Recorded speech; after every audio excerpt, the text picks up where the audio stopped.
কাগজে কলমে কোনো সৌন্দর্যের যথার্থ ব্যাখ্যা করা সম্ভব নয়। সৌন্দর্যের মুখোমুখি গিয়ে দাঁড়াতে হয়। সুখী হওয়ার একটা অদ্ভুত ক্ষমতা আছে মানুষের। এ জগতে সবচেয়ে সুখী হচ্ছে সে যে সব কিছু জানে না। সব শখ মিটে গেলে বেঁচে থাকার প্রেরণা নষ্ট হয়ে যায়। যেসব মানুষের শখ মিটে গেছে তারা অসুখী। যার কাছে ঘুম আনন্দময় সেই পৃথিবীর সবচেয়ে সুখী মানুষ। অতি সামান্য জিনিসও তাকে অভিভূত করে ফেলতে পারে। খুব বেশি সুন্দর কোনো কিছু বেশি দিন দীর্ঘস্থায়ী হয় না।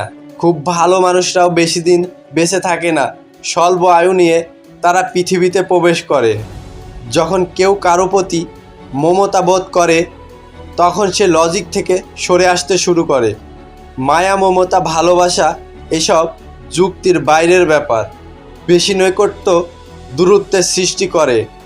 প্রিয়জনদের থেকে তাই দূরে থাকাই ভালো। সম্পর্ক স্থায়ী নয়, পরিবর্তনশীল। মোহের কাছে পরাজিত হওয়া ঠিক নয়, কিন্তু খুব কম মানুষই মোহযুদ্ধে অপরাজিত থাকে। প্রতিজ্ঞা করার আগে তাই একটু হলেও ভাবা উচিত। মিথ্যা দিয়ে হাসানোর চেয়ে সত্য বলে কাঁদানোই শ্রেয়। চোখের জলের মতো পবিত্র কিছু নেই। এই জলের স্পর্শে সব গ্লানি মালিন্য কেটে যায়। কখনো সব ডিমগুলি এক ঝুড়িতে রাখবেন না।